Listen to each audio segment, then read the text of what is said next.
السلام علیکم ورحمۃ اللہ وبرکاتہ۔ آپ کا استقبال ہے ہمارے چینل اردو کلاس میں۔ ہمیں امید ہے کہ آپ حضرات بخیر و عافیت ہوں گے اور اردو سیکھنے کے لیے ہر اسٹیپ کو اسٹیپ بائی اسٹیپ پڑھ رہے ہوں گے۔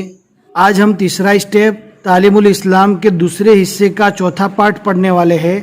اگر یہ سیریل وائز دیکھا جاوے تو 76 نمبر کا یہ پارٹ ہے۔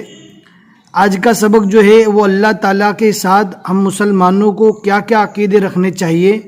صرف ایک ہی سوال ہے لیکن جواب بہت لمبا ہے، لہٰذا آج کے سبق میں ہم صرف ایک سوال اور اس کا ایک ہی جواب پڑھیں گے۔ بہت ہی آسان ہے، آپ اینڈ تک ویڈیو دیکھیں۔ آج کا سبق بہت ہی ضروری ہے اور سبق کے سننے سمجھنے کے بعد اپنے دوستوں کو شیئر کرنا نہ بھولے۔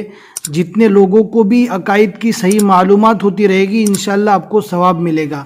تعلیم الاسلام کے دوسرے حصے کا تیسرا صفحہ ہے۔ اب ہم پڑھنا اسٹارٹ کرتے ہیں۔ دھیان سے سنیں، اینڈ تک سنیں، ذرا بھی اسکپ نہ کریں تاکہ ساری باتیں آپ کو اچھے سے سمجھ میں آ جاوے۔ اگر آپ کے پاس اس کتاب کی PDF نہیں تو لنک ڈسکرپشن میں مل جائے گی، ضرور چیک کریں۔ بسم اللہ الرحمن الرحیم۔ خدا تعالی کے ساتھ مسلمانوں کے عقیدے، یہ اس کا ہیڈنگ ہے۔ سوال: خدا تعالی کے ساتھ مسلمانوں کو کیا عقیدے رکھنے چاہیے؟ عقیدے یعنی اللہ پر کیا ایمان رکھنا چاہیے، اللہ کو ہمیں کیا سمجھنا چاہیے، اللہ کے ساتھ ہمیں کیا اعتقاد رکھنا چاہیے۔ جواب: نمبر 1، خدا تعالیٰ ایک ہے۔ سب سے پہلے یہ عقیدہ رکھنا ہے، یہ ایمان رکھنا ہے کہ اللہ تعالیٰ ایک ہے۔ نمبر 2، خدا تعالیٰ ہی عبادت اور بندگی کے لائق ہے۔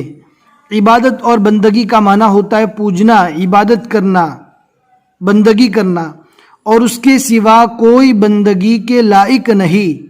اللہ کے علاوہ کوئی بندگی کے اور عبادت کے اور پوجا کے لائق نہیں۔ نمبر 3، اس کا کوئی شریک نہیں، یعنی اس کا کوئی پارٹنر نہیں، کوئی ساجی نہیں، کوئی شریک نہیں۔ نمبر 4، وہ ہر بات کو جانتا ہے۔ اللہ رب العزت ہر بات کو جانتا ہے، کوئی چیز اس سے پوشیدہ نہیں۔ پوشیدہ کا میننگ ہوتا ہے چھپی ہوئی نہیں، کوئی چیز، پچھلے والے صفحے میں ہم نے پڑھ لیا، کوئی چیز اس سے پوشیدہ نہیں۔ نمبر 5، وہ بڑی طاقت اور قدرت والا ہے۔ بہت آسان میننگ ہے، کوئی سمجھانے کی ضرورت نہیں ہے۔ نمبر 6، یہ سارے عقیدے ہمیں اللہ کے ساتھ رکھنے ہیں۔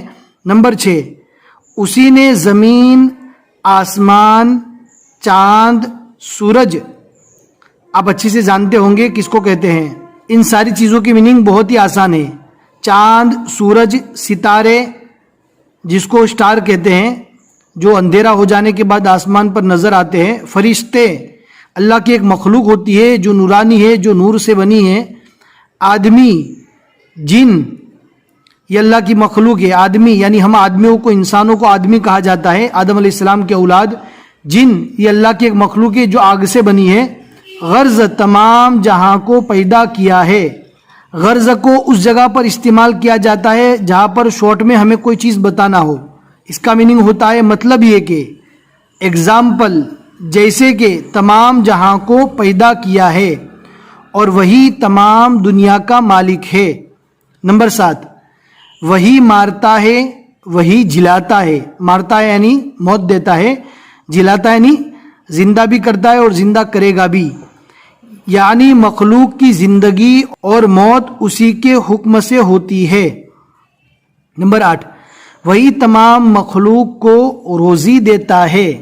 تمام مخلوق کو وہی روزی دیتا ہے، یعنی اللہ رب العزت تمام مخلوق کو روزی دیتا ہے۔ یہ ہمارا اللہ کے ساتھ عقیدہ ہونا چاہیے، یقین ہونا چاہیے۔ اگر ہمارا یہ عقیدہ نہیں ہے، ہم یہ سمجھتے اللہ کے علاوہ کوئی دوسرا روزی دینے والا ہے، تو سمجھ لے کہ ہم اللہ کے ساتھ کسی کو شریک کرنے والے ہیں، ہمارا ایمان مکمل نہیں ہے۔ نمبر 9، وہ نہ کھاتا ہے، نہ پیتا ہے، نہ سوتا ہے۔ اللہ رب العزت کھانے سے، پینے سے اور سونے سے پاک ہے، یعنی یہ سب چیزیں اور ضرورتیں اللہ کو پیش نہیں آتی۔ نمبر 10، وہ خود بخود ہمیشہ سے ہے اور ہمیشہ رہے گا۔ وہ خود بخود یعنی اپنے آپ، وہ خود بخود، وہ اپنے آپ ہمیشہ سے ہے اور ہمیشہ رہے گا، یعنی جب کچھ بھی نہیں تھا اللہ موجود تھا، اور جب کچھ نہیں رہے گا پھر بھی اللہ رہے گا۔ نمبر 11، اس کو کسی نے پیدا نہیں کیا، اللہ کو کسی نے پیدا نہیں کیا۔ نمبر 12، نہ اس کا باپ ہے، نہ بیٹا، نہ بیٹی، نہ بیوی۔ بیٹا کہتے ہیں لڑکے کو، بیٹی کہتے ہیں لڑکی کو، بیوی وائف۔ نہ کسی سے اس کا رشتہ ناتا، رشتہ ناتا کہتے ہیں کسی سے اس کا تعلق نہیں، کوئی اس کا رشتہ دار نہیں، جیسے کہ چاچا، ماموں، بوا، یہ سارے رشتے سے اللہ رب العزت پاک ہے، وہ ان تمام تعلقات سے پاک ہے، یعنی یہ جو سارے تعلقات بتائے ان سارے تعلقات سے اللہ رب العزت پاک ہے۔ نمبر 13، سب اس کے محتاج ہے۔ محتاج کا مطلب ہوتا ہے ہمیں اللہ کی ضرورت ہے، یعنی ہم اللہ کے محتاج ہیں، وہ کسی کا محتاج نہیں، یعنی اللہ کسی کا محتاج نہیں، اور اس کو کسی چیز کی حاجت نہیں، اللہ رب العزت کو کسی چیز کی بھی ضرورت نہیں۔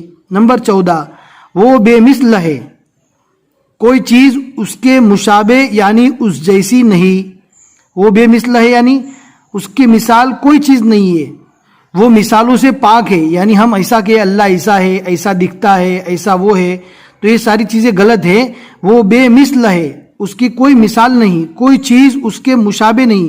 مشابہ کا میننگ ہوتا ہے جیسی، اس کے مشابہ یعنی اس جیسی نہیں۔ نمبر 15، وہ تمام عیبوں سے پاک ہے، اللہ رب العزت تمام عیوب سے، تمام کمیوں سے، تمام عیبوں سے پاک ہے۔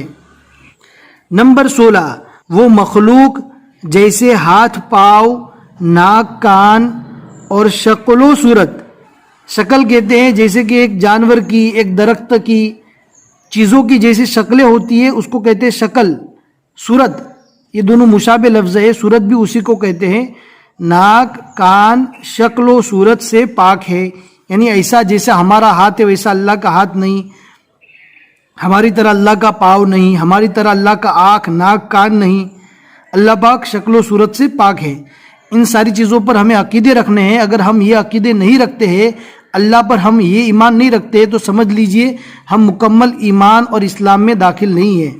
نمبر 17، اس نے فرشتوں کو پیدا کر کے دنیا کے انتظاموں اور خاص خاص کاموں پر مقرر فرما دیا ہے۔ اللہ رب العزت نے فرشتوں کو پیدا کیا اور سارے فرشتوں کو الگ الگ کام دیے ہیں، دنیا کے سارے انتظامات، کوئی بارش کے لیے، کوئی روزی کے لانے پر، کوئی ہوا کے چلانے پر، سارے فرشتے الگ الگ متعین ہیں، سب کو الگ الگ کام دیے اور خاص خاص کاموں پر مقرر یعنی متعین فرما دیا ہے، سلیکٹ فرما دیا ہے۔ نمبر 18، اس نے اپنی مخلوق کی ہدایت کے لیے پیغمبر بھیجے۔ پیغمبر نبی، رسول، اللہ کی طرف سے بھیجا ہوا رسول، پیغمبر بھیجے کہ لوگوں کو سچا مذہب سکھائے، اچھی باتیں بتائے اور بری باتوں سے بچائے۔ آج کا سبق بہت ہی آسان ہے، لیکن ہماری آپ سے گزارش ہے کہ کم سے کم ایک دوست کو ضرور شیئر کرے۔ آپ کے ایک شیئر کرنے کی وجہ سے جتنے لوگ بھی آگے سمجھتے رہیں گے، پڑھتے رہیں گے، انشاءاللہ آپ کو بھی ثواب ملے گا۔ پھر ملیں گے انشاءاللہ اگلے سبق میں۔ آج کے لیے اتنا ہی سبق۔ السلام علیکم ورحمۃ اللہ وبرکاتہ۔